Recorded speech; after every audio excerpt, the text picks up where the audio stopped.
فوزوا إلى الله إن الله بصير بالعباد ولا حول ولا قوة إلا بالله العلي العظيم حسبنا الله ونعم الوكيل نعم المولى ونعم النصير أعوذ بالله من الشيطان اللعين الرجيم بسم الله الرحمن الرحيم الحمد لله الذي لا مضاد له في ملكه ولا منازع له في أمره ولا شبيه له في عظمته ثم الصلاة والسلام على رسوله الكريم الأمي المكي المدني القرشي الهاشمي أبي القاسم محمد اللهم صل على محمد وآل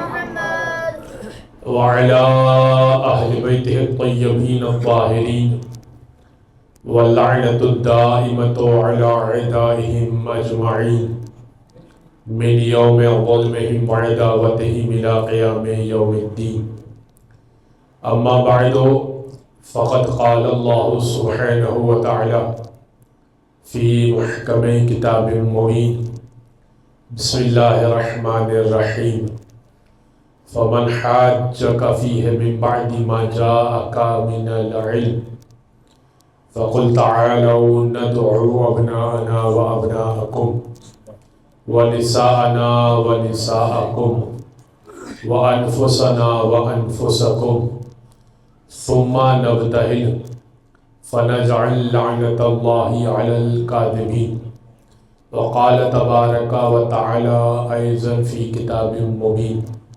بسم الله الرحمن الرحيم يا أيها الذين آمنوا اذكروا الله ذكرا كثيرا صلوات على محمد وعلى محمد اللهم صل على محمد وآل محمد حضرت گرامی، ذکر اس خاتون کا ہے، اس بیوی کا ہے کہ جو ذات میں بطول ہے اور بات میں رسول ہے، جو بولتی ہیں تو لہجہ محمد ہے، جو چلتی ہیں تو قد محمد کا ہے۔ جب کوئی ان کے چہرے کی طرف دیکھتا ہے تو یہی کہتا ہے کہ ہمیں رسول اللہ یاد آ کرے۔ یہی سبب ہے کہ اللہ کے رسول نے یہ فرمایا کہ فاطمہ تو بضعۃ منی، فاطمہ میرا ٹکڑا ہے۔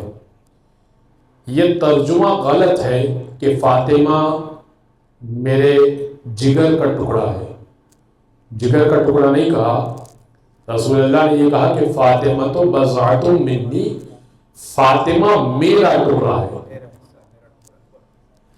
رسول اللہ سراپا رحمت ہے اور رحمت للعالمین ہے، فاطمہ رحمت کا ٹکڑا ہے۔ رسول اللہ اخلاق کا پیکر ہے، فاطمہ اس اخلاق کے پیکر کا ٹکڑا ہے۔ رسول اللہ کا چہرہ والشمس والضحیٰ ہے، چہرے پر نور کی، رسول اللہ کے چہرے پر نور کی تعریف کی تو سیدہ کے پاس چادر تطہیر ہے۔ رسول اللہ چاند کے ٹکڑے کر کر معجزے سے ثابت کر سکتے ہیں کہ میرا اختیار وہاں چلتا ہے تو فاطمہ تاریخ کو بھی رکھ سکتی ہے۔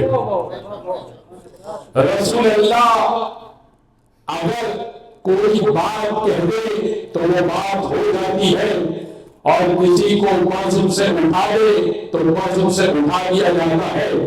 تو اب اگر رسول اللہ کسی کو بازو سے اٹھا دے تو چونکہ سیدہ رسول کا ٹکڑا ہے تو اب سیدہ منہ اور رخ ان کی طرف کر کے سلام کا جواب دے نہیں سکتی، سلام کا جواب نہیں دیں گی، بلکہ رخ پھیر کر بتائیں گی میرے بابا نے بازو سے اٹھایا تھا، میں بھی رخ پھیر کر بتاتی ہوں بازو میں اسے اٹھانے والے یہی ہے، نہ رسول راضی تھے نہ میں راضی ہوں۔ یہ ہے سیدہ جو ٹکڑا ہے۔ ہر دشمن پہ لعنت، محمد و آل محمد، بلند ترین صلوات۔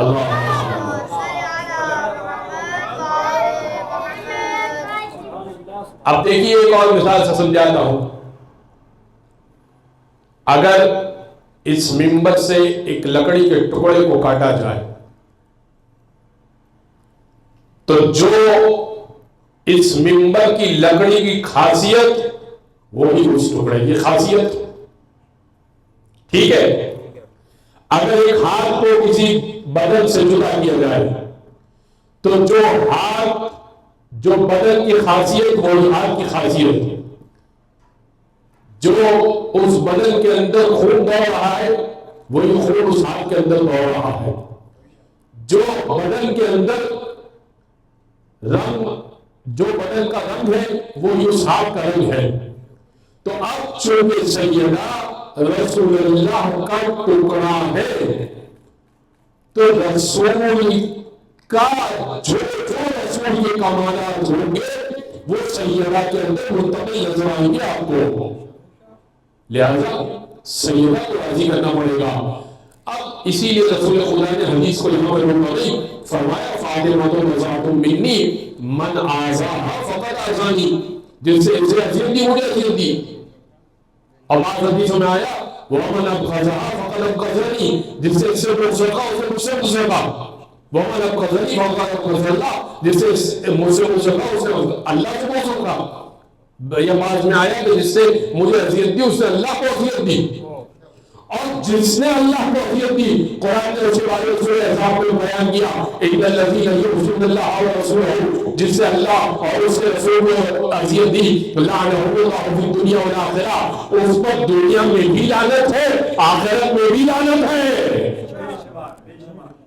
تو اب کوئی یہ نہ کہے حضور سبھی بس میں بیٹھتے تھے، اچھے تھے، رشتہ داریاں تھی، کچھ رشتے دیے تھے کچھ رشتے لیے تھے، بھائی بیٹیاں لینا اور ہے بیٹی دینا اور ہے، بیٹی لینا اور ہے بیٹی دینا اور ہے، علی کا مقابلہ نہ کیا جائے۔ بہت گرامی، میں نے اس تمہید کو آپ کی خدمت میں پیش کر کے آیت کے اوپر آنا چاہتا ہوں۔ میں نے آج وہ آیت پڑھی جو آپ کی خدمت میں مشہور و معروف آیت ہے سورہ آل عمران کی، فمن حاجک فیہ من بعد ما جاءک من العلم، بعد اس کے کہ ان کے پاس علم آ گیا یہ کل حجتی کریں تو ان سے کہہ دیجئے فَقُلْ تَعَالَوْا نَدْعُو، ان سے کہہ دیجئے کہ ہم بلاتے ہیں ابنانا اپنے بیٹوں کو، تم اپنے بیٹوں کو بلاؤ، وَأَنفُسَنَا وَأَنفُسَكُمْ، اپنے جیسوں کو بلاتے ہیں تم اپنے جیسوں کو، وَنِسَاءَنَا وَنِسَاءَكُمْ، اپنی عورتوں کو بلاتے تم اپنی عورتوں کو بلاؤ، وَأَنفُسَنَا وَأَنفُسَكُمْ، اپنے نفسوں کو بلاتے اپنے جیسوں کو بلاتے تم اپنے جیسوں کو بلاؤ۔ اب یہ واقعہ کیا ہے بچوں کے لحاظ سے بڑوں کو معلوم ہے، جب رسالت مآب کی پوری سلطنت اسٹیبلش ہو گئی اور اسلام پھیل چکا، اب رسالت مآب نے سن 10 ہجری میں تمام کو خط لکھے اور مختلف لوگوں کو خط لکھ کر اپنی رسالت کی طرف دعوت دی۔ نجران مدینہ کے پاس کا ایک علاقہ تھا، وہاں کے عیسائیوں کو بھی خط لکھا اور کہا کہ دیکھو میں آخری رسول ہوں، اگر تو میری دعوت کو قبول کیا جائے تو بہت اچھا، اور ظاہر ہے کہ ایسے ہی دعوت کو قبول نہ کیا جائے گا کہ ملاقات کی جائے گی، اور اگر بات نہیں مانتے تو جنگ کر لی جائے۔ اور انہوں نے کہا کہ مشورہ کرنے کے بعد کہ ہم رسول اللہ سے ملنا چاہتے ہیں جو دعویٰ رسالت کر رہا ہے، اس سے ہم ملیں گے پہلے۔ جب ملنے کے لیے آئے اور مسجد نبوی میں داخل ہونا چاہتے تھے تو وہ یہ سوچ رہے تھے کہ چونکہ یہ آخری نبی ہونے کا دعویٰ کر رہا ہے تو اس کو اپنا مال و دولت دکھا کر اپنے انفلوئنس میں لایا جائے گا، لہذا اپنے چہرے کی داڑھی کو ہٹا لیا، زرق برق لباس بڑے بڑے پہن لیے اور بڑی بڑی سونے کی مالاؤں کو اپنے گلے میں ڈال دیا ان پادریوں نے، عیسائی پادریوں نے، اور 3 پادری وہ چلے۔ دروازے پر علی بیٹھے ہوئے تھے، علی نے دروازے پر روک دیا، کہا بھائی کہاں یہ حلیہ لے کر؟ کہا کہ محمد عربی نے ہم کو دعوت دی ہے اور بلایا ہے۔ کہا وہ تو یہ شکل اس قابل نہیں ہے کہ محمد اس شکل کو دیکھے، اور پھر 2 یہ حلیہ اس قابل نہیں ہے کہ مسجد میں تمہارا داخلہ ہو۔ جاؤ، اگر محمد عربی سے ملنا ہے تو لباس سادہ پہنو، گلے سے مالاؤں کو اتارو اور اپنے چہرے میں کم از کم اتنی داڑھی کو اڑا کر آؤ کہ چہرہ دکھانے کے لائق ہو جائے۔ اب وہ سمجھ گئے کہ جو شخص ہے وہ واقعی نبوت کا دعویٰ رکھتا ہے تو حیثیت تو کچھ ہے دعوے میں، کیونکہ مال و دولت کی اس کو لالچ نہیں، کوئی عام بادشاہ ہوتا تو دربار میں بلا دیا جاتا۔ انہوں نے اپنے حلیے کو تبدیل کیا، گلے سے بڑی مالاؤں کو ہٹایا، کچھ دن انتظار کیا، چہرے پہ جب تھوڑے بال آ گئے تو اب چلے۔ حسین دائیں بائیں بیٹھے ہوئے ہیں، علی بھی اس بس میں بیٹھے ہوئے ہیں، اور اب وہ راہب ایک گورا ہوا، کہنے لگا کہ آپ کا یہ دعویٰ ہے کہ آپ نبی آخر الزمان ہیں، ہمارا یہ عقیدہ ہے کہ عیسیٰ نبی آخر الزمان تو ہے، ساتھ میں ہمارا یہ دعویٰ ہے کہ وہ اللہ کے بیٹے بھی ہیں۔ کہا اچھا، کیا اس دعوے کی کوئی دلیل بھی ہے؟ کہا اس دعوے کی دلیل یہ ہے کہ عیسیٰ کے والد نہیں ہیں، اور حق یہ بنتا ہے کہ جسے اللہ نے خود پیدا کیا ہو، اپنے اذن سے، اپنے معجزے سے، اپنی اجازت سے، وہ خدا کا بیٹا ہوا کرتا ہے۔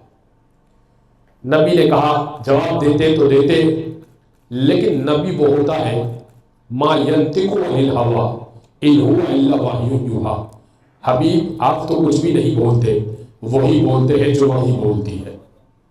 لہذا نبی خاموش ہوئے، سر کو جھکایا، وحی اتری، ان مثل عیسیٰ کمثل آدم خلقہ من تراب ثم قال له کن فیکون۔ ان سے کہہ دیجئے عیسیٰ کی مثال آدم کی سی ہے، خلقہ من تراب، عیسیٰ کو بھی تراب سے پیدا کیا گیا، مٹی سے پیدا کیا گیا، ثم قال له کن فیکون، اور اس کے بعد کہا کہ ہو جا سو ہو جا۔ کہا کہ آیت اتری ہے، عیسیٰ اگر ابن اللہ ہے، اور دلیل تمہارے پاس یہ ہے کہ عیسیٰ کے باپ نہیں ہے، تو آدم کے ماں اور باپ دونوں نہیں ہیں۔ سزاوار یہ ہے کہ آدم کو پہلے مانا جائے ابن اللہ۔ اب خاموش ہو گئے، کہنے لگے نہیں، ہم کچھ اور سوچیں گے۔ 3 دن تک یہ مذاکرات چلتے رہے، چہرے پر نور محمد کو وہ دیکھ چکے، حسین کے چہرے کو وہ دیکھ چکے، علی مرتضیٰ کو محبت میں دیکھ چکے، شان کریمی کو وہ دیکھ چکے۔ بہت لوگ آتے تھے، بیٹھتے تھے بس میں اور اٹھتے تھے، لیکن چونکہ جب رسول بولا کرتے تھے تو سب خاموش ہوا کرتے تھے۔ لہذا وہ سمجھ تو چکے تھے کہ یہ بات جو کر رہا ہے وہ بات اس کی بالکل درست ہے، جنگ تو کی جا نہیں سکتی اس لیے کہ مسلمان طاقت میں ہے، تو اب کیا جائے؟ ماننا ہے نہیں، اس لیے کہ جو چندے کا معاملات چل رہے ہیں، اگر ہم نے سب لوگوں کر دیا، اگر ہم نے مان لی، اس کے ہاتھ پہ بیعت کر دی، تو زکات و فطرہ اور صدقات تو اس کے ہاتھ پہ جائیں گے، ہمارے گھر پہ تو کچھ بھی نہ آئے گا۔ تو اب تو یہ تو مشکل ہے۔ لہذا انہوں نے کہا کہ نہیں، ہم تو نہیں مان رہے، عیسائیت ہی حق ہے، کوئی دلیل نہیں؟ بھائی دلیل نہیں، ہم تو نہیں مان۔ رسول نے کہا کہ اب ہم انتظار کریں گے، فیصلہ خدا کرے گا۔ اور اب آیت اتری آل عمران کی، فمن حاجک فیہ من بعد ما جاءک من العلم، علم آنے کے بعد اگر یہ بحث ہے، فقل تعالوا ندعو ابناءنا وابناءکم، ان سے کہہ دیجئے تم اپنے بیٹے لے کر آؤ، ہم اپنے بیٹے لے کر آئیں گے، وَنِسَاءَنَا وَنِسَاءَکُمْ، ہم اپنی عورتیں لائیں گے، تم اپنی عورتیں لے آؤ، وَأَنفُسَنَا وَأَنفُسَکُمْ، ہم اپنے جیسے لائیں گے، تم اپنے جیسے لے آؤ، ثُمَّ نَبْتَهِلْ فَنَجْعَلْ لَعْنَتَ اللَّهِ عَلَى الْكَاذِبِينَ، اور اس کے بعد مباہلہ کریں گے اور جھوٹے پر اللہ کی لعنت کریں گے، لعنت اللہ، اللہ کی لعنت ہوگی، کاذبین، جھوٹے پر۔ اب آ جائیے، میں نے اس آیت کو کیوں ایام فاطمیہ کے لیے منتخب کیا، سنیے گا۔ اب میدان مباہلہ کچھ ہی بات ہے، اللہ آپ کو مدینے کی زیادہ نصیب فرمائے۔ بس آپ سیدھے جنت بقیع سے جائیں گے تو کچھ ہی پاس میدان مباہلہ ہے، مسجد اجابہ بنی ہوئی ہے، وہ مسجد کہ جس جگہ پر میدان مباہلہ ہوا تھا وہاں پر اب مسجد بنا دی گئی ہے، مسجد اجابہ۔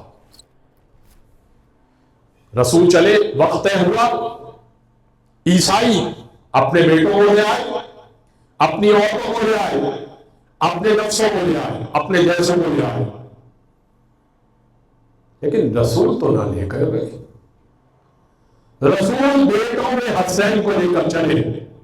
یاد رہے عربی میں جب بھی جمع کا صیغہ استعمال ہوتا ہے تو کم سے کم 3 افراد کو اٹھانا ہوتا ہے یا 3 افراد مراد ہوتی ہے، اور جب بھی 3 افراد مراد ہوتی ہے تو 3 کو لے جا سکتے تھے۔ تو اب معاملہ اور مارکا جھوٹے اور سچے کا تھا، میں تھوڑا اور آسان کروں، صداقت اور قضاوت کا تھا اور تھوڑا آسان کروں، صدیق کو لے جانا چاہیے تھا، صدیقہ کو لے جانا تھا، کیونکہ معاملہ تھا کہ جھوٹے پر اللہ کی لعنت کرنی تھی، تو آیت میں تو کوئی جائز تھی، اب نہ آنا ہوا اپنا اپنے بیٹوں کو لے کر آؤ، تو رسول لے جاتے بیٹوں کو، اگر اولادیں ہوتی اپنے بیٹوں کو لے کر آؤ، اپنی عورتوں کو لے کر آؤ، لے جاتے اگر کوئی سچی عورتیں ہوا کرتی، مگر نہ لے جانا بتا رہا ہے، نہ کوئی سچی تھی اور نہ اس کی اتنی طاقت تھی کہ وہ مباہلے میں کھڑی ہو سکتی۔ نعرہ حیدری، معاملہ تو سچائی کا ہے نا، تو بڑے بڑے ٹائٹل رکھنے والے افراد آ جاتے ہیں، یا رسول اللہ آج تو ہمارا وقت آ گیا، آج تو اسلام میں وقت آیا، آج تو ہم نے ٹائٹل لیا ہے، ہم اپنی صداقت بنوائیں گے، لیکن نہ رسول لے کر جا رہے ہیں اور نہ وہ یہ کہہ رہے ہیں کہ یا رسول اللہ ہم کو لے کر چلیے۔ کیوں؟ میں وجہ بتاتا ہوں، تھوڑا رکیے گا۔ رسول لے کر چلے آیت کے عین مطابق، ابنانا و نساءنا و انفسنا، ابنانا میں حسن اور حسین کو لے کر چلے، حسن کو سنبھالا ہوا ہے، انگلی پکڑ کر حسین کو گود میں رکھا ہوا ہے، نساءنا میں پیچھے خاتون ہے، آیت جیسی ہے ویسے ہی محمد عربی کی پورا خاندان چل رہا ہے، جیسی آیت اتری ہے ویسے ہی اہل بیت چل رہے ہیں۔ آیت نے پہلے کہا ابنانا تو حسین کو لے کر چلے، آیت نے پہلے دوسری مرتبہ کہا ونساءنا تو اب پیچھے فاطمہ چل رہی ہے، آیت نے کہا انفسنا تو اپنے جیسے میں علی کو لے کر چلے۔ اس کا مطلب نہ اپنے جیسا کسی اور کو سمجھتے ہیں، نہ کوئی اس قابل ہے کہ علی کے مقابلے میں آ سکے۔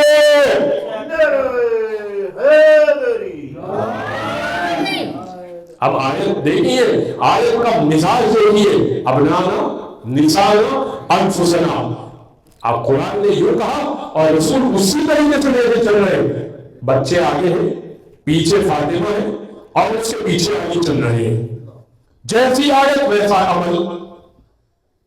کمال یہ دیکھیے گا، علماء مفسرین نے کمال کا نقطہ لکھا، اگر نہ پڑھوں تو یہ زیادتی ہوگی۔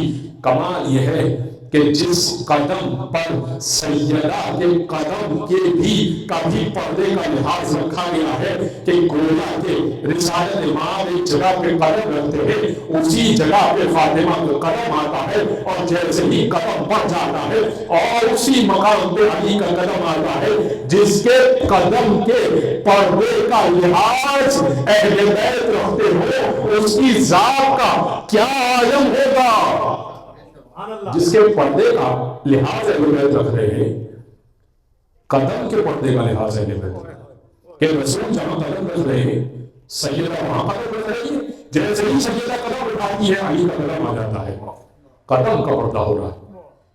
آپ کو یاد ہے اور سب نے سنا ہوا ہے کہ عیسائیوں نے جیسے ہی دیکھا اہل بیت کو آتے ہوئے، اچھا سب نے کہا تھا دیکھو اگر یہ حق و باطل کا معرکہ ہے، اگر محمد اپنے اصحاب کو لے آئیں تو ہاتھوں کو بلند کر کے کہہ دینا جھوٹے میں خدا کی لعنت، لیکن اگر محمد اپنے گھر والوں کو لے آئیں خبردار جھوٹے میں خدا کی لعنت ہو یہ والی دعا نہ کرنا، اس لیے کہ لوگ اپنے اصحاب کو تو مروا دیتے ہیں، گھر والوں کو میدان میں کوئی نہیں لاتا، گھر والوں کو میدان میں کوئی نہیں لاتا۔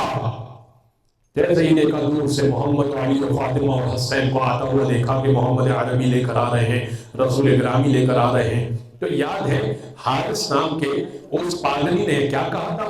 اس نے کہا تھا وہ چہرے دیکھ رہا ہوں کہ اگر پہاڑ کو اشارہ کرے تو پہاڑ اپنی جگہ چھوڑ دے، میں کہوں گا حارث تم تو روزانہ ملتے تھے محمد سے، تم تو علی سے بھی ملتے تھے، حسین سے بھی ملتے تھے، یہ آج نیا کیا دیکھ لیا؟ عجب نہیں، حارث کہے گا ہاں روز مل رہا تھا، 3 دن سے مل رہا تھا، مگر محمد کو دیکھا تھا، علی کو دیکھا تھا، حسن کو دیکھا تھا، حسین کو دیکھا تھا، نور فاطمہ آج دیکھا، آج سمجھ میں آیا مباہلہ کی حیثیت کیا ہے۔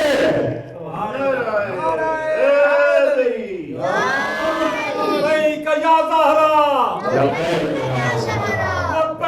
یا زہرا، نعرہ حیدری، اور محمد و آل محمد صلی اللہم صلی علی محمد۔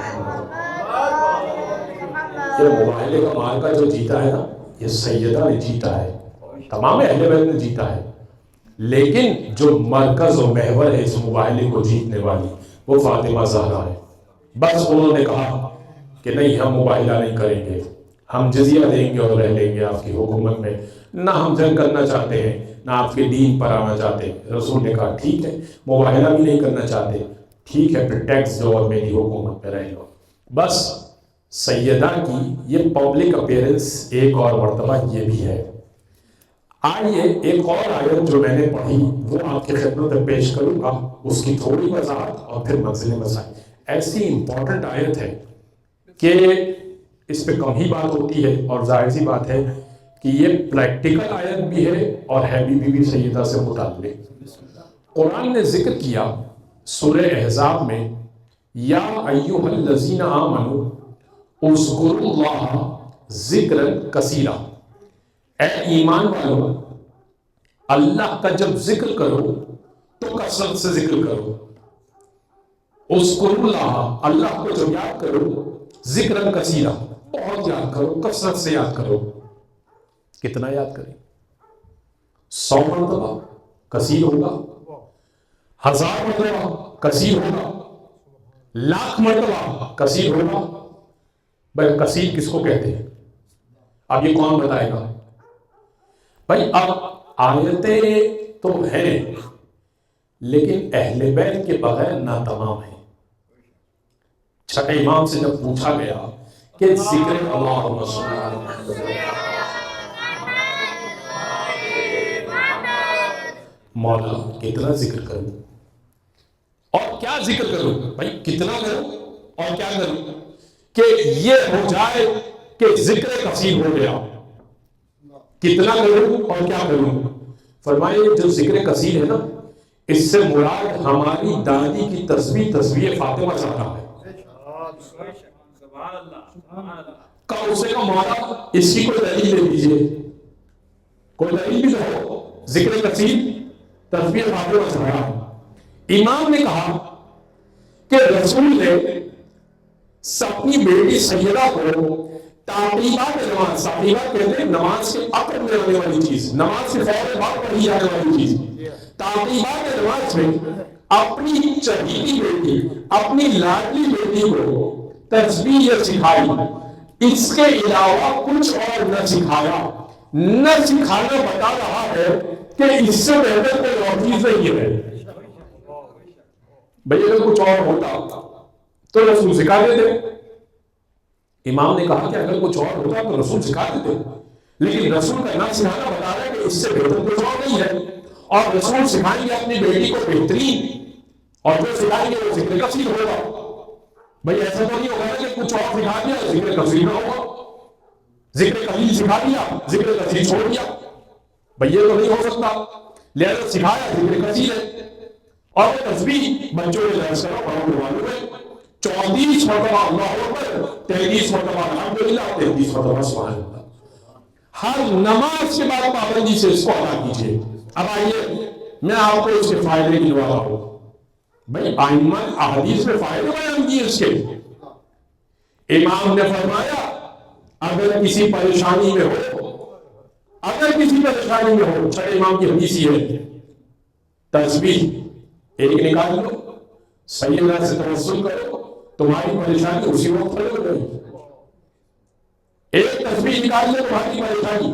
یہ ذکر کثیر ہے، یعنی آپ 1000 مرتبہ لا الہ الا اللہ کہتے ہیں. لا الہ الا اللہ سمجھتے ہیں اس میں اللہ کا اسم جلالہ ہے. آپ کلمہ توحید پڑھ رہے ہیں لا الہ الا اللہ، لیکن لا الہ الا اللہ ذکر کثیر نہیں بنے گا. فاطمہ کی تسبیح ذکر کثیر بن جائے گی. پڑھیے آپ کا مسئلہ حل ہو جائے گا. چھٹے امام کہنے لگے اپنے ایک اور راوی سے، اپنے ایک دوست صحابی سے کہنے لگے، فرمانے لگے کہ بات یہ ہے تم جس طرح سے کمال، اتنی پیاری خوبصورت حدیث ہے، مجھے اتنی پسند آتی ہے حدیث.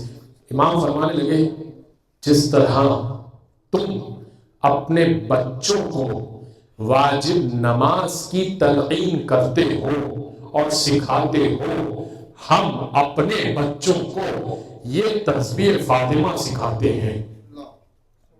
کیا مطلب سمجھاؤں میں آپ کو؟ دیکھیں ہم اپنے بچوں کو واجب نماز واجب سمجھ کے سکھاتے ہیں کہ بچے یہ واجب ہے، چھوڑنا نہیں. اب چونکہ اہل بیت کے گھرانے میں کوئی تصور نہیں ہے کہ بچہ واجب نماز چھوڑ دے گا، تو اہل بیت اپنے گھرانے میں بچوں کو نماز نہیں سکھاتے. امام کہہ رہے ہیں ہم اپنے گھرانے میں بچوں کو تسبیح کی تلقین سکھاتے ہیں، تسبیح کی تلقین کرتے ہیں کہ تسبیح چھوڑنا مت. نماز سے پڑھی جائے تسبیح لازمی پڑھنا اپنی دادی کی. یعنی اہل بیت کے گھرانے میں یہ تسبیح فرض گویا کہ وہ چھوڑتے نہیں ہے، تو ماننے والا بھی نہ چھوڑے. اگر 2 نمازیں پڑھیں، مغرب و عشاء، ایک میں لازمی پڑھ لیں، دونوں میں پڑھے تو بہت ہی اچھا ہے، 5 میں پڑھے تو بہت ہی اچھا ہے. لیکن نہیں تو کم از کم یہ 1-2 نمازوں کو اگر جمع کر کے پڑھ لیں، ایک میں آپ نے تسبیح پڑھ لی، کوئی وقت نہیں لگتا. شاید 1 منٹ، شاید 2 منٹ، اس سے زیادہ وقت نہیں لگتا. اس میں امپورٹنٹ بات کیا ہے، جو اہم بات ہے وہ عرض کر کے مسائل پر آ جاؤں گا. اہم بات یہ ہے کہ بعض لوگ اتنی تیزی سے تسبیح نکالتے ہیں، اثر نہیں ہوتا. وہ کہتے ہیں ہم نے 100 تسبیح نکال لی، فائدہ نہیں ہوا. نہیں، آپ اچھے طریقے سے تسبیح نکالیں. اللہ اکبر صحیح طریقے سے، الحمدللہ صحیح. تھوڑا سا وقت اس میں زیادہ لگے گا، لیکن اللہ اکبر اللہ اکبر اللہ، یہ طریقہ صحیح نہیں ہے. صحیح طریقے سے تسبیح ادا کیجیے، انشاءاللہ اس کی برکتیں آپ دیکھیے. امام نے فرمایا کہ اگر کوئی تمہیں پریشانی ہے، تسبیح کے ذریعے سے اپنا مسئلہ حل کرو. پھر فرمایا کہ اگر کوئی شخص یہ تسبیح ادا کرتا ہے، پروردگار اس کے گناہوں کو معاف کر دیا کرتا ہے، تمام گناہوں کو معاف کر دیا کرتا ہے. بی بی سیدہ کی تسبیح جو ادا کرتا ہے اس کے گناہ معاف ہو جاتے ہیں. ایک تسبیح کیا مشکل ہے، ایک تسبیح نماز کے بعد ایک تسبیح بڑا آسان ہے کہ انسان ایک تسبیح ادا کرے. ذکر کثیر ہے یہ تسبیح سارا. لہذا اس کو ادا کیجیے. کل میں انشاءاللہ ایک خاص تسبیح اور ایک خاص نماز آپ کی خدمت میں عرض کروں گا جو بی بی سیدہ سے مروی ہے. ایک ایسی نماز ہے جو شدید حاجت میں انسان پڑھے اور جو ایسی حاجت ہو جو اس کی پوری نہ ہوئی ہو. انشاءاللہ کل میں آپ کو اس کی نماز کی طرف اشارہ کروں گا. یہ تسبیح وہ تسبیح تھی کہ سیدہ جب اپنے گھر سے چلا کرتی تھی تو اپنے بچوں کو ساتھ لیا کرتی تھی اور حضرت حمزہ کی قبر پہ جایا کرتی تھی. حضرت حمزہ جنگ احد میں شہید ہوئے، احد کے شہداء میں شامل ہے اور وہیں پر دفن ہے احاطے میں. وہاں پر جاتی تھی، بچوں کو بٹھاتی تھی، گریا کرتی تھی. پہلی تسبیح جو انہوں نے بنائی ان کی قبر کی مٹی سے بنائی اور وہاں پہ تسبیح کرتی تھی. اچھا سیدہ وہاں کیوں جاتی تھی؟ اس لیے کہ سیدہ کو جب مظالم ڈھائے گئے نا تو رونے کی اجازت نہیں تھی گھر میں. کہا جاتا تھا سیدہ یا دن میں رو لے یا رات میں رو لے، اس لیے کہ آپ جب دن میں روتی ہیں ہمارے کام میں خلل واقع ہوتا ہے. سیدہ نے رات منتخب کی. کچھ لوگ آئے کہ آپ کی زوجہ روتی ہیں اپنے بابا کو یاد کر کے. ہمارے آرام میں بڑا خلل ہوتا ہے. امام علی نے ایک گھر بنا دیا بیت الحزن، غم کا گھر مدینہ کے باہر کا. اے میری زوجہ آپ پر رسول پر گریہ کرنے پہ پابندی ہے. جب علی آئے نا کل انشاءاللہ میں مسائل تھوڑے اور طویل پڑھوں گا شب شہادت اور آخری مجلس شب شہادت پر ہے، مکمل مسائل پڑھوں گا. جب علی آئے ایک دن بیوی نے کہا کہ یا علی میں نے سنا ہے، ہائے غربت علی کا یا علی میں نے سنا ہے کہ لوگ آپ کو سلام نہیں کرتے. مولا نے سلام سر جھکا کر کہا اے فاطمہ فقط آپ نے یہ سنا ہے کہ لوگ مجھے سلام نہیں کرتے؟ فاطمہ میں سلام کرتا ہوں نا مجھے جواب بھی نہیں دیتے.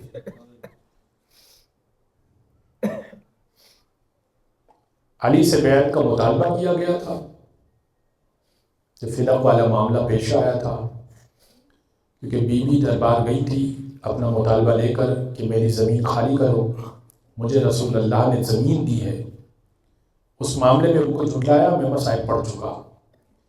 جب بیوی گھر آئی میں نے مسائل پڑھے کہ جناب زینب سے کو جواب دیا. اب انہوں نے اس معاملے کو دبانے کے لیے جو دشمن علی و زہرا تھے انہوں نے بیعت علی کا تقاضا کیا. انہوں نے سوچا کہ اگر علی بیعت کر لیں گے نا تو معاملہ ختم ہو جائے گا، نہ بیوی مطالبہ کریں گی نہ یہ معاملہ پیش آئے گا. لہٰذا علی سے کسی طرح بیعت لی جائے اور اگر علی بیعت نہ کرے نا تو زبردستی ان کا ہاتھ لے کر اپنے ہاتھ پر رکھ لیا جائے اور کہا جائے علی نے بیعت کر لی. چنانچہ دو افراد تھے، نام میں نہیں لے سکتا. آپ بچے اپنے بڑوں سے لازمی پوچھیں مجلس کے بعد کہ بابا وہ کون تھے جنہوں نے اہل بیت کے ساتھ یہ سلوک کیا. وہ دو افراد تھے، ایک کی حکومت چل رہی تھی اور ایک نے دوسرے سے کہا، دوسرے نے پہلے سے کہا جس کی حکومت چل رہی تھی، کہا علی کی بیعت چاہیے تجھے؟ کہا ہاں بیعت چاہیے.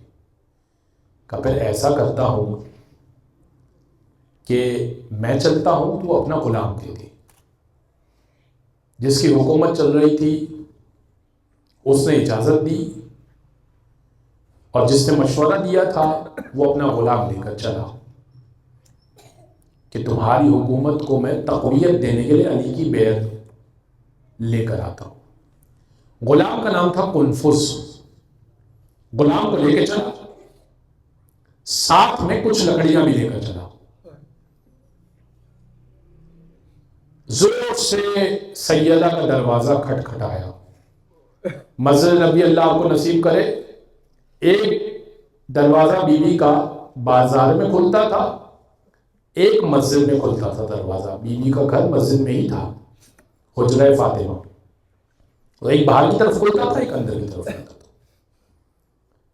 باہر والے دروازے پہ وہ آئے، زور سے دروازے کو تقل باب کیا۔ سنیے گا مصائب کو بھی، مصائب کے انداز میں بھی سنیے اور اس کو محسوس کیجئے۔ بی بی نے کہا کہ کون ہے؟ کہا کہ علی کو بلاؤ۔ بی بی نے کہا کہ علی نہیں آئیں گے، تم جس مقصد سے بلا رہے ہو علی اس مقصد سے نہیں آ سکتے۔ انہوں نے کہا کہ دروازہ کھولا جائے۔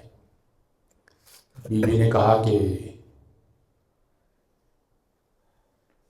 میں دروازہ نہیں کھولوں گی۔ ظاہر ہے بی بی فاطمہ کا گھر تھا، بی بی کی مرضی ہے دروازہ کھولے نہ کھولے۔ انہوں نے کہا کہ اگر یہ معاملہ ہے تو ہم اس گھر کو چلا دیں گے، اور اب دروازے کو ہم چلا دیں گے تو پھر ہم علی کو لے کے جائیں گے۔ جواب میں سیدہ نے کہا کیا اس دروازے کو چلاؤ گے؟ کلمہ صاحب پڑھی، میں نے سوچ لیا اس کو، کیا اس دروازے کو چلاؤ گے جس پہ جبریل اور میکائیل رو کر سلام کرتے ہیں اور میرے گھر میں چھوٹے بچے بھی موجود ہیں؟ انہوں نے کہا اگر میرے گھر میں بچے ہیں تو ہوا کریں، اب دروازے کو چلائیں۔ وَأَخَذَتِ النَّارُ فِي خَشَبِ الْبَابِ، چھٹے امام سے روایت ہے، امام فرماتے ہیں کہ دروازے پر آگ کو جمع کر لیا گیا۔ وَأَخَذَتِ النَّارُ فِي خَشَبِ الْبَابِ، دروازے پر آگ کی لکڑیوں کو جمع کر دیا گیا،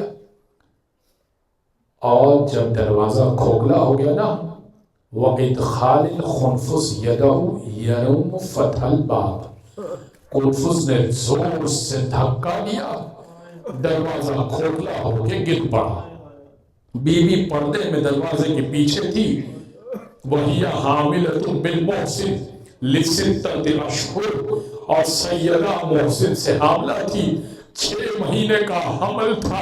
چھٹے امام فرماتے ہیں جب جلتا ہوا دروازہ سیدہ کے اوپر گرا نا، بی بی نے پکا کی یا فضا خذینی، اے فضا مجھے سنبھالو۔ اور اب وہ کیل جو دروازے کی جڑوں کو چھوڑ چکی تھی، وہ کیل تصور کیجئے گا، اولاد والے ہیں نا، اپنے گھروں میں عورتیں رکھتے ہیں، مائیں بچے سب کے گھر میں ہیں، وہ کیل سیدہ کے پیٹ میں پیور سو رہی، اور وہ محسن شہید ہو گیا۔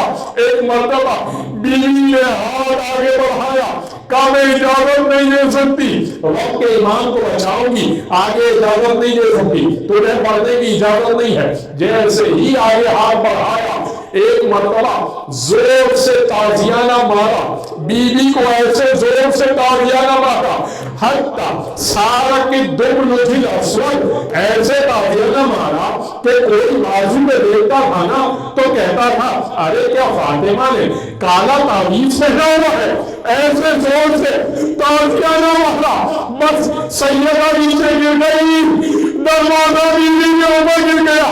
حضور فلان و قنفذ اور فلاں اور قنفذ اور مسجد کا حضور بیوی کو کچلتا ہوا علی کو لینے کے لیے گھر کے اندر گیا، علی کے گلے میں رسی کو باندھا گیا، کھینچ کے لے کر گئے، محمد العین آنکھیں علی کی سرخ ہو گئی، ارے سودا کے ساتھ کوئی ایسا کرے۔ ایک مرتبہ سیدہ نے اپنے بالوں کو پریشان کیا،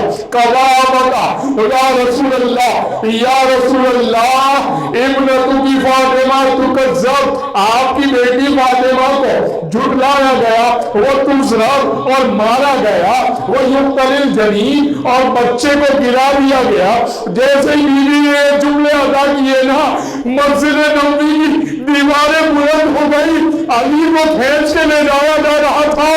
ایک مرتبہ سلمان فارسی سے آخری جملے، آنکھوں میں آنسو آ گئے تو خدا کی شکر ادا کیجئے، نہیں آئے تو رونے جیسی شکل بنا کر ہدیہ کیجئے۔ سنیے گا، جیسے ہی بیوی نے یہ 3 جملے ادا کیے، ایک مرتبہ مسجد نبی کی دیواریں بلند ہو گئی۔ علی نے سلمان سے کہا، سلمان جاؤ بیوی سیدہ سے کہو سیدہ ہاتھوں کو گرا دے۔ اگر سیدہ نے بددعا کے ہاتھوں کو نہ گرایا نہ عیسیٰ کی محنت کام آئے گی، نہ موسیٰ کی محنت کام آئے گی، نہ محمد کی محنت کام آئے گی۔ کوئی لا الہ الا اللہ کہنے والا نہ رہے گا، محمد رسول اللہ۔ ایک مرتبہ سیدہ نے ہاتھوں کو گرایا، ایک مشکل تھی فاطمہ کے لیے، بچہ ساقط ہو گیا۔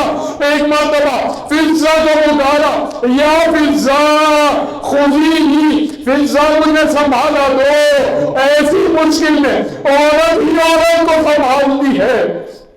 اللہ ولعنت اللہ علی القوم الظالمین وَسَيَعْلَمُ الَّذِينَ ظَلَمُوا أَيَّ مُنْقَلِبٍ يَنْقَلِبُونَ۔ بار الہ ہمارے عظیم توسل کو اپنی بارگاہ میں قبول و منظور فرما، دنیا اور آخرت کا ہر خیر عطا فرما، دنیا اور آخرت کے ہر شر سے محفوظ فرما، امام کے ظہور میں تعجیل فرما، ظہور کی بہترین تیاری کرنے کی توفیق عطا فرما۔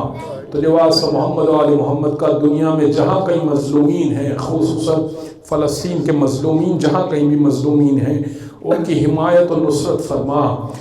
پالنے والے تو لباس محمد و آل محمد کا جہاں کہیں بھی ظالم ہے تو انہیں نیست و نابود فرما۔ تو لباس محمد و آل محمد کا جہاں کہیں عزاداری ہو رہی ہے، ان عزاداری عزاخانوں عزاداروں کی حفاظت فرما، امام کے ظہور میں تعجیل فرما، ظہور کی بہترین تیاری کرنے کی توفیق عطا فرما۔ ماتم حسین۔